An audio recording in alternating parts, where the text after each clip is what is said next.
every now and then I'll get a little bit of baby fever. Like I was at the park getting ready to leave, and this mother comes out and starts pushing her kid on the swings, and he's just like, higher, higher, mom, higher. And I'm like, oh, that's so cute. But every time without fail, I'll usually be scrolling on social media and I'll see a video or a picture of a kid that's had a complete blowout, like the diapers exploded. That baby fever, nowhere to be seen. So anyway, how's your day? Give me one good thing that's happened so far and one challenge. Start with the good thing.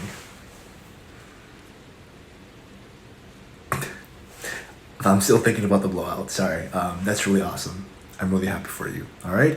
Celebrate that. Enjoy it a little bit. Count it as one of your blessings. What is one challenge that you're working towards?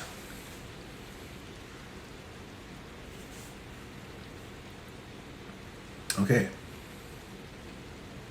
I hear you. You're not alone in it. Life is full of challenges. Tackle them head on. All right. I know you've got this. Take your time. Thank you, God, for this food and this amazing day and amazing company. I love you so much, and I will see you later.